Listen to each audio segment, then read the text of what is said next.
వెనక్కి పోలీసులు వచ్చి హీరో గారికి విషయాన్ని తెలియజేసి హీరో గారు వెళ్ళిపోతే హీరో ఎందుకు వెళ్ళిపోవాలనుకుంటారు పోలీసులు అంటే ఇంకా వేలాది మంది అభిమానులు అక్కడనే ఉన్నారు.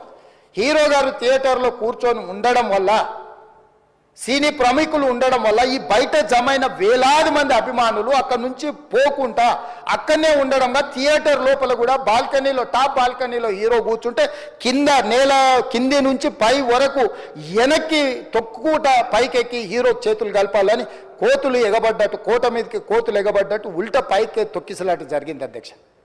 థియేటర్ వాళ్ళు పోలీసులను హీరో దగ్గరికి వెళ్ళి చెప్పడానికి కూడా అనుమతి ఇవ్వకుండా థియేటర్ వాళ్ళు పోలీసులను బ్లాక్ చేశారు అధ్యక్ష. ఎప్పుడైతే హాస్పిటల్లో తల్లి చచ్చిపోయిన పిల్లగాడు కూడా ఆల్మోస్ట్ చావు నోట్లో ఉన్నాడు అని తెలిసి పోలీసులు వచ్చి ఏసీపీ వెళ్ళి చెప్పడానికి పోతే థియేటర్ సిబ్బంది లేదు హీరో దగ్గరికి వెళ్ళడానికే వీళ్ళదని చాలాసేపు పోలీసులను కూడా హీరో దగ్గరికి పోనీయలేదు అధ్యక్ష వాళ్ళ ప్రైవేట్ వీళ్ళు. చివరికి ఏసీపీ కోపం వచ్చేసి మిమ్మల్ని అందరిని తీసి లోపల వేయాల్సి వస్తుందని చెప్పిపోయి హీరోకు ఏసీపీ క్లియర్గా ఇద్దరు చనిపోయినరు, మీరు ఇక్కడ కూర్చుంటే థియేటర్లోనగా థియేటర్ బయట ఉన్న వేలాది మంది ఈ సినీ అభిమానులను మేము కంట్రోల్ చేయలేకపోతున్నాం, ల్యాండ్ ఆర్డరు శాంతి భద్రతలు చేయి దాటిపోయినాయి, మేము లాఠీ చార్జ్ చేయాల్సిన పరిస్థితి ఉంది, మీరు దయచేసి వెళ్ళిపోండి, వచ్చిండ్రు చూసిన కదా వెళ్ళిపోండి అంటే లేదు నేను సినిమా అయిపోయే వరకు ఇట్లే కూర్చుంటానని పోలీసులతో చెప్పిండని సిటీ కమిషనర్ నాకు చెప్పడం జరిగింది అధ్యక్ష.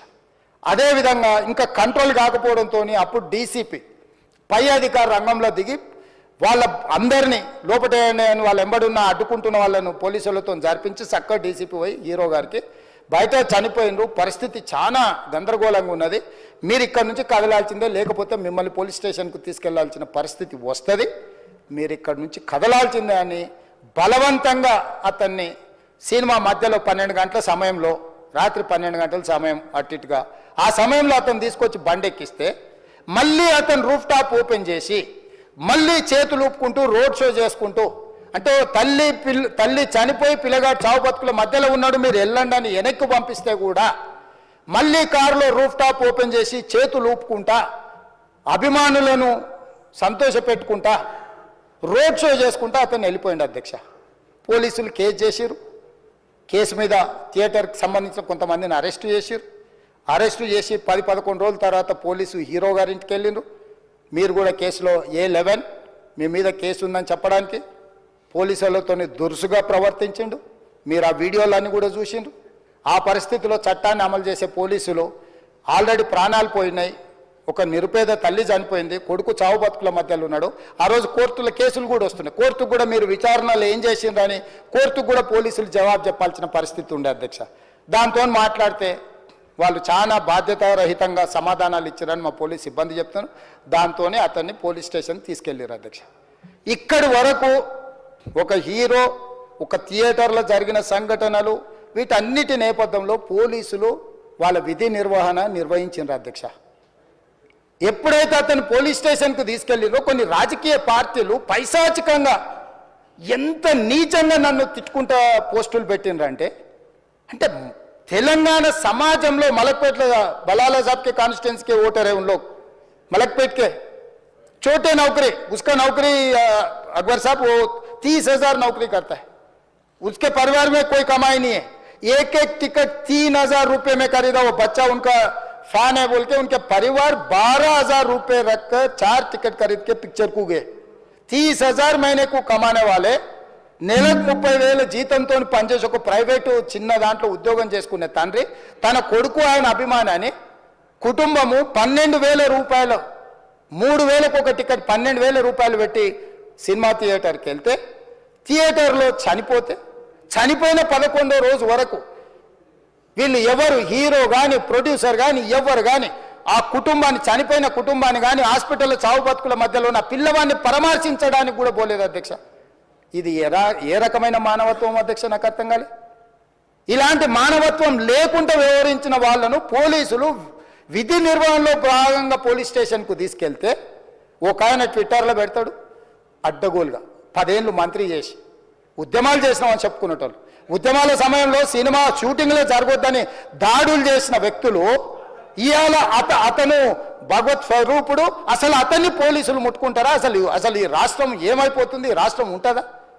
ఈ రకంగా రాజకీయ పార్టీలు అధ్యక్ష రాజకీయ పార్టీలు ప్రజాప్రతినిధులుగా చనిపోయిన ప్రాణాల విలువ లేకుండా చావుకు కారణమైన ప్రత్యక్షంగా పరోక్షంగా అయిన వాళ్ళని పోలీస్ స్టేషన్కు విచారించడానికి పిలిస్తే కూడా అది కూడా తప్పుపట్టి ప్రభుత్వాన్ని బద్నాం చేయాలి, ముఖ్యమంత్రిని తిట్టాలని ఎంత నీచమైన భాష వాడిండ్రు అధ్యక్ష. యూట్యూబ్లలో మీరు చూడండి.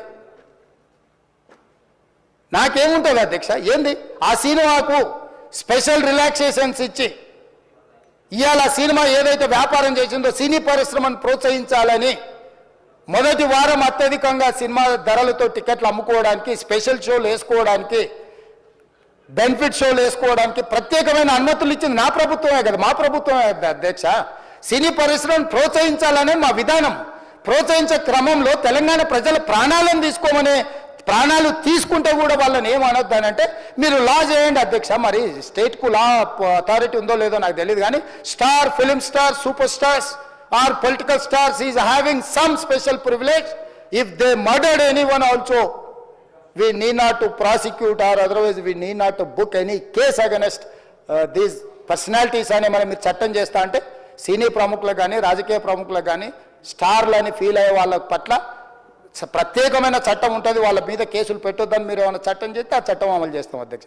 ఈ రోజున్న డాక్టర్ బాబాసాహెబ్ అంబేద్కర్ ఇచ్చిన చట్టం ప్రకారము దీనికి కారణమైన వాళ్ళను, ప్రత్యక్షంగా పరోక్షంగా కారణమైన వాళ్ళందరి మీద కేసులు కట్టి పోలీసులు విచారణ చేయాల్సిందే, బాధితులను శిక్షించాల్సిందే అధ్యక్ష. సో ఈరోజు ఆ కుటుంబాన్ని ఆదుకోవడానికి ఈ రోజు కూడా ఆర్థికపరమైన విషయాల్లో కానీ దీంట్లో కానీ వాళ్ళు ఎవరు పెద్దగా ఆసక్తి, కనీసం సినిమా వాళ్ళు ఒక్కరోజు అతను పొయ్యి వస్తే సినీ ప్రముఖులందరూ అతని ఇంటికి వెళ్ళి అతనికి మొత్తం ఏదో కాళ్ళు చేతులు యాక్సిడెంట్లో పోయినట్టు కన్నీళ్లు గారుస్తారు. ఈ సినీ ప్రముఖులు ఒక్కరైనా హాస్పిటల్కి పోయినరా అధ్యక్ష? నేను సూటిగా తమ ద్వారా సినీ ప్రముఖులను నేను అడుగుతున్నా అధ్యక్ష. తల్లి చనిపోయి 9 సంవత్సరాల పిల్లగాడు బ్రెయిన్ డెడ్ అయ్యి ఆక్సిజన్ అందక 20 రోజుల నుంచి హాస్పిటల్లో కోమాలో ఉంటే ఈ సినీ ప్రముఖులు ఒక్క రోజు కోసం పోలీస్ స్టేషన్ పోయిన ఇంటికాడ క్యూ కట్టి ప్రభుత్వాన్ని తిడుతున్నారు, నన్ను తిడుతున్నారు, అతన్ని పరామర్శిస్తున్నారు. ఏమైంది అధ్యక్ష? అతను కాలు పోయిందా, కన్ను పోయిందా, చేయి పోయిందా, ఏమైనా కిడ్నీలు దెబ్బతిన్నా, ఏమైంది? అతన్ని ఇంతమంది సినీ ప్రముఖులు పరామర్శించరు, కలిసిండ్రు, అభినందించరు, కానీ ఆ పిల్లగాన్ని కనీసమన్నా పరామర్శించడానికి సినీ ప్రముఖులు ముందుకు రాలేదంటే సినిమా ఇండస్ట్రీలో ఉన్న ప్రముఖులు ఏం ఆలోచన చేస్తుండ్రో, ఏం కోరుకుంటుండ్రో నాకైతే తెలియదు. 100% जो भी अकबरुद्दीन ओवैसी साहब ने जो मुद्दा उठाए वो मुद्दा के लिए मैं ये बात कह रहा हूं, सचमुच बोल रहा हूं, ये शर्म की बात है. 20 दिन के बाद भी इतने एक दिन के लिए उनको पुलिस स्टेशन को लेकर गए तो हाई कोर्ट भी इमीडिएट अजर्नमेंट मोशन, लंच मोशन ले लिए, उनका बेल भी दे दिए, सब कुछ है. आधी रात को 11-12 बजे अपने लोग बोल रहे थे जेल का दरवाजा खोलो, 12 बजे उनको छोड़ो. अरे भाई कहां है प्रोविजन, कहां से छोड़ू मैं? कोई मेरा घर का मामला नहीं है, मेरा घर का मामला है तो मेरा गेट निकाल के आने वाले जाने वाले को मैं बोल सकता हूं. जेल का दरवाजा मेरा हाथ में नहीं है, कानून के हिसाब से चलाने का है मेरे को. रात 12 बजे अरे वो फिल्म स्टार है उसको छोड़ दो. भाई अगला दिन मैं रहे तो ना फिल्म स्टार को छोड़ने के लिए. अगर आधी रात को 12 बजे किसी को जेल से छोड़ने का कोई लॉ है तो बोलो, मैं भी लागू करता हूं. तो इसीलिए ये इतने फिल्म स्टार कोई भी दवाखाना तक नहीं गया, छोटे बच्चे को नहीं देखा अकबर साहब. ये अफसोस की बात है, शर्म की बात है, सचमुच बोल रहा हूं मैं. अगर मैं वहां पर जाके देखने के लिए मैं पूरा स्टाफ और मेडिकल एंड हेल्थ सेक्रेटरी, मेरे कमिश्नर, सब टीम को मैं डिप्लॉय कर दिए, सीता और अपने कमीशन चेयरपर्सन, सब लोगों को वहां भेज के मैं continuously I am monitoring that boy health condition. So ये कैसे कहां जा रहे हैं हम लोग? भाई उन लोगों को जिम्मेदारी दी नहीं है, हम समझ भी सकते है नहीं है वो बात अलग है, मगर कुछ पॉलिटिकल पार्टीज 10-10, 20-20 साल जो रिप्रेजेंट किए, मंत्री किए, वो लोग मुझे गाली दे रहे हैं. उसके ऊपर कैसा केस लगाते हैं? वो मेरा दोस्त है. भाई आपके लिए, आपके दोस्त के लिए कोई नया कानून बनाना है तो बनाओ, देखेंगे. अरे आपके दोस्त रहे तो 12 खून माफ है क्या? मेरा भाई के लिए भी माफ नहीं है, आपके लिए कहां से माफ करूं मैं? मेरा परिवार के लिए भी कोई नया कानून नहीं है. स्पीकर साहब, मैं ये कुर्सी में बैठा हूं, जो कानून है, जो डॉक्टर बाबा साहब अंबेडकर जी ने जो कानून दिया, वो कानून के हिसाब से हम सरकार चलाएंगे.